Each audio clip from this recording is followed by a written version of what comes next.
Welcome to the channel, viewers. Dr. JWAU, theologist since 1994. Like and subscribe to help me, comment to educate me, and share the video to help somebody else. Who is ruling Australia? A bold topic, a vast subject, a behavioural political analysis. Episode 47.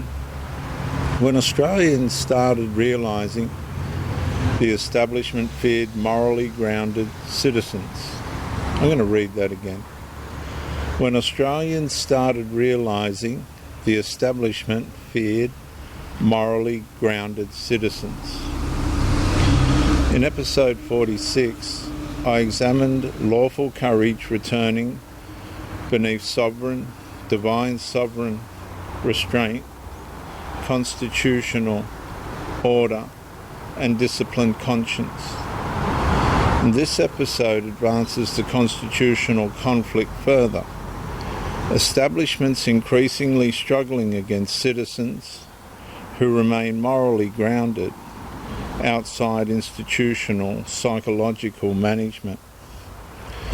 And at first the citizen still appeared ordinary, a parent protecting conscience, a worker questioning contradiction, a teacher resisting moral confusion, a pastor defending transcendent truth, a citizen refusing to surrender lawful speech beneath administrative pressure. And nothing outwardly revolutionary appeared visible. Then slowly another recognition began surfacing beneath the constitutional fatigue. The establishment feared morally grounded citizens more than emotionally reactive populations. And that distinction matters enormously, viewers, because emotionally stabilised populations remain easier to redirect, fragment, supervise, intimidate, and administratively manage beneath expanding institutional authority. I just want to say that again, because emotionally destabilised, I repeat, destabilised populations remain easier to supervise, fragment, redirect, intimidate, and fragment, and administratively manage beneath expanding institutional authority. But morally grounded citizens create a different constitutional pressure entirely. They do not depend emotionally upon institutional approval to recognise truth, conscience, lawful limitation, moral order, or divine authority above government itself. That changes the relationship between citizen and establishment fundamentally. Australia's constitutional Christian inheritance originally assumed citizens would possess enough moral literacy, spiritual seriousness, constitutional awareness, family formation, and conscious stability to restrain institutional expansion before external force became necessary. But once divine sovereign restraint weakens, establishments increasingly require populations that are psychologically uncertain, morally hesitant, constitutionally forgetful, spiritually detached, and behaviourally adaptive beneath institutional interruption. And the paradox deepens further.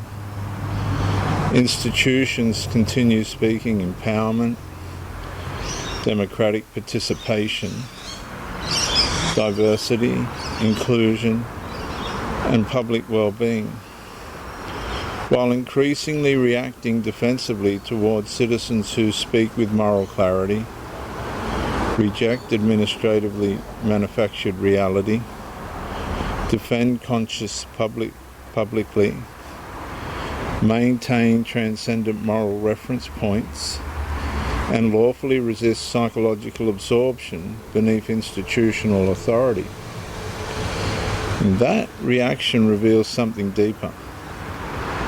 The issue is no longer merely behavioural disagreement. The issue is whether institutions still tolerate citizens possessing moral authority they did not receive from establishment permission. And that's why lawful courage alone is insufficient.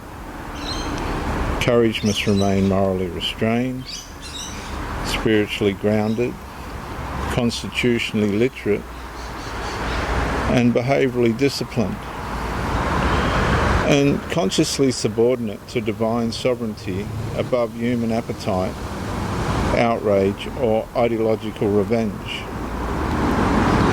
Otherwise, resistance simply reproduces the same self-enthronement it claims to oppose. And the constitutional citizen, therefore, does not seek institutional collapse.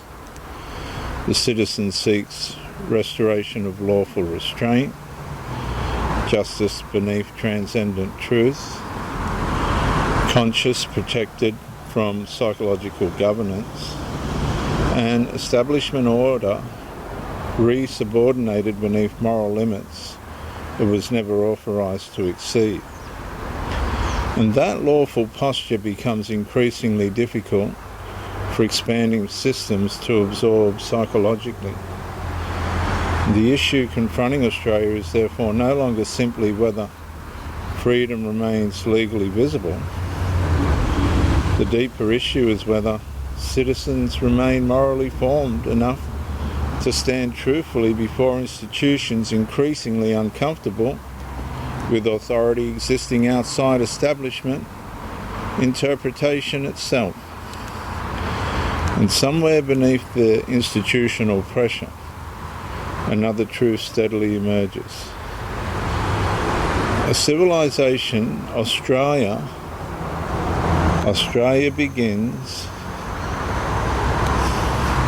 recovering the moment. Morally grounded citizens stop seeking permission from establishments to remember the divine, constitutional and moral restraints that once protected the people from unrestrained human power originally. I'm Dr. J.W. Ayub, theologist since 1994. Like and subscribe to help the channel, comment to educate me, and share the video to help somebody else.